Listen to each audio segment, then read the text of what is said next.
Hey everybody, Scout Crafter here again. It's Wednesday, midweek Wednesday. Actually, for me, it's Monday, the day before Election Day, and really looking forward to tomorrow. I mean, really looking forward to tomorrow. It's funny because you watching this already know the results. I will not know the results until tomorrow or next week is the way things are going. First, I want to thank you so much for all your input on my last video. We're talking about the closing of the Malco Eagle Grip Factory, and what a great discussion we had. Everybody had some great input. The comments section was golden. Thanks so much for that. It was really a lot of fun to hear different thoughts and opinions on this subject. The best thing is that in our hobby of restoring old tools, we get the best of both worlds. We get great tools at low prices because we buy them when they're rusted up or, been abused a little bit, and we fix them up. And so this hobby is really the best of both worlds. This weekend was a kind of a warm weekend. I went to Elephant Trunk Flea Market in Connecticut. I thought you might find some interesting things. I filmed some things and I bought something really cool. Check it out. See if you can think what it is that I bought.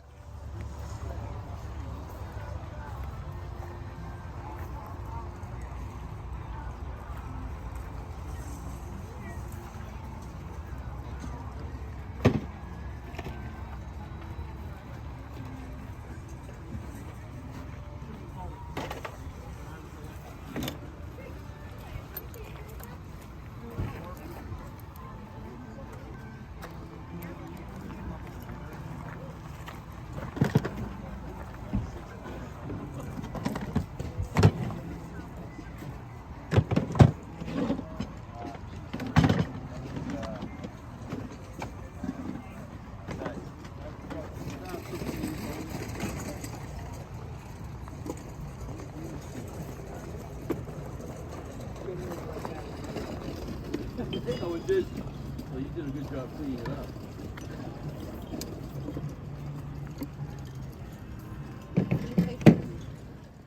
Now, if ever you go to this flea market, there's two tents put together called Brewster Pastry, and you have to try one of their pastries. I didn't try it for the first couple of years here. Then one day we just gave it a shot, and now every time we got to get something here. Just fantastic pastries and really fresh.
Now, this is my buddy Phil that you've heard me talk about. Him and his wife, they come here. They're here many times during the year.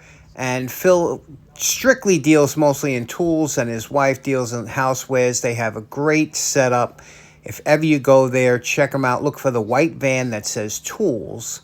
And tell him you know me, and he'll treat you like family because he's part of the group. Great people, and they always have great items at great prices.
Now I'm going to slow down the video a little bit because I really want to highlight this item. Look at this. This is a dental air compressor, but you can use it for any type of air compressor. You can see it's got the tank on the bottom.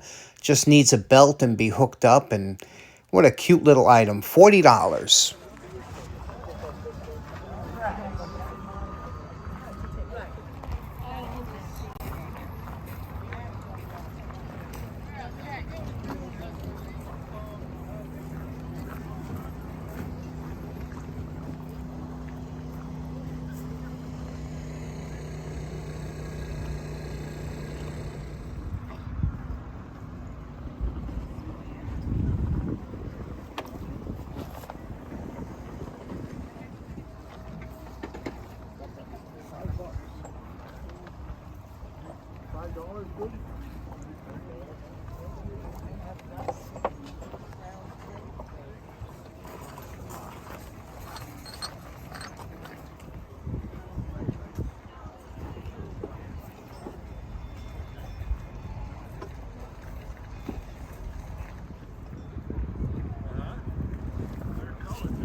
We'll have to scramble quickly if it starts pouring. Now, I've always been fascinated with milk bottles, and this isn't the guy that sets up at Jacktown. I asked him, but the guy at Jacktown has very similar. And what they do is people that collect milk bottles, they fill them with styrofoam, whatever. But what's really interesting is when you have the original caps, you know, because you don't usually see the original caps on them. And these milk bottles cost about $8 a piece or so, depending on the year and the make. But all the ones under the table were $1 each. So it's a really nice hobby if you want to get into it, get started with it. But I always thought they just made such a nice display.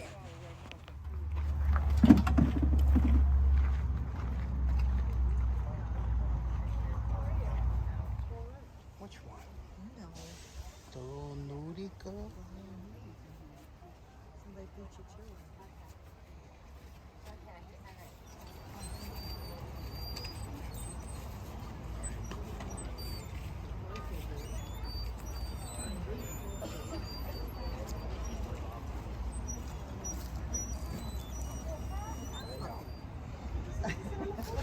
The Himalayan.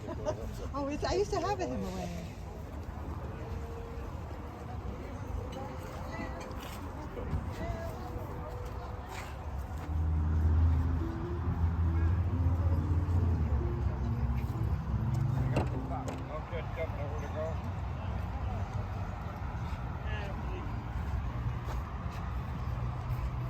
Look at that arm.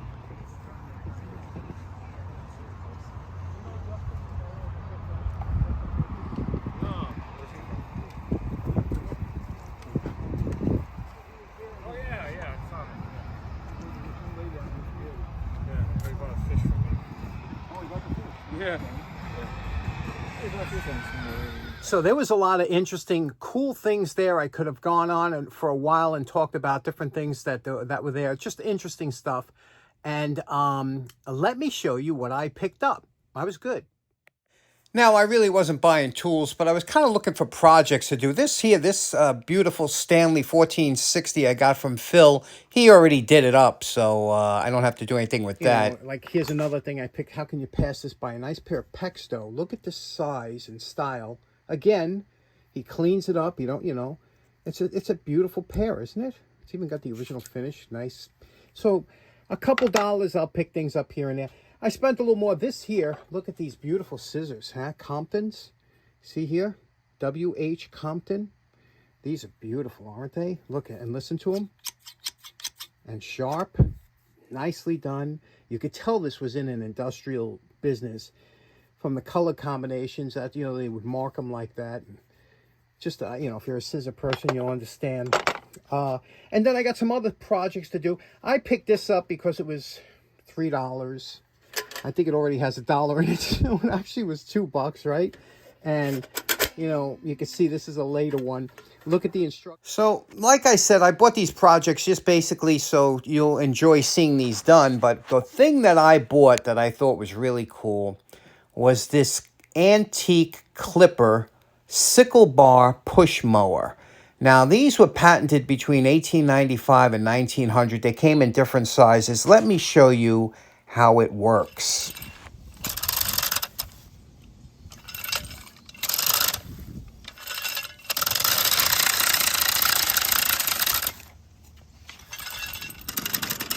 Now you can see here it has what's called a wobble drive, and it's very self-explanatory when you watch it. Just amazing, isn't it? Next up, I want to do a quick cleanup on this because I don't think a lot of you people know what this is. This is and you can see here the name on it. It is a Cornwell. See, it says Cornwell, USA BF 500. And what this is what's commonly known in the body industry as a slap hammer. And the reason that they call it slap hammer is because this heavy weight here, it's a heavy piece of steel, knurled nicely, and it slides up and down on the shaft. And I'll show you how this works. Let's clean it up real quick. I paid $2. I paid $2 for this. Isn't that beautiful? Let me show you how it works and how good and why, if you see one of these, you should pick one up.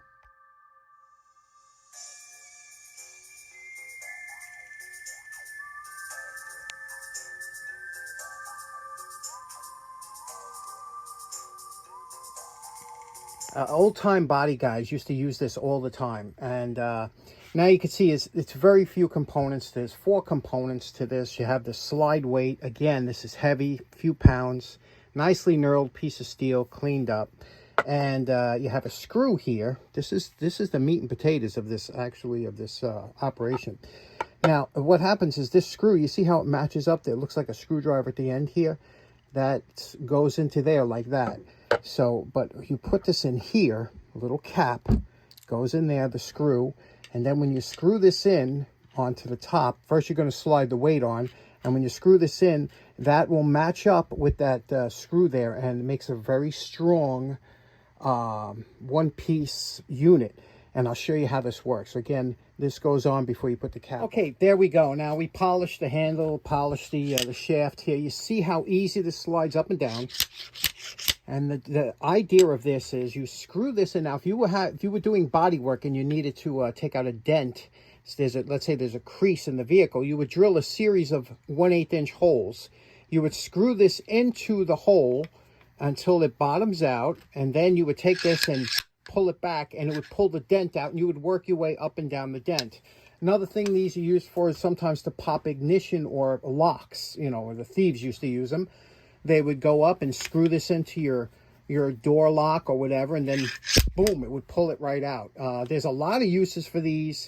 Pretty amazing unit, and again, I used them a couple times. You don't need them often, but every once in a while when you do need one, it'll save you. So this is the best buy. For $2, you cannot beat this. USA made, just beautiful. Okay, so in closing, let me know what you think about that clipper lawnmower I picked up, if you think that was pretty cool. It definitely has a lot of moving parts. I like that. And we got a few other things to talk about on Friday. We'll have some restorations. Thanks so much for tuning in. Hope you have a great day. Take care now. Bye-bye.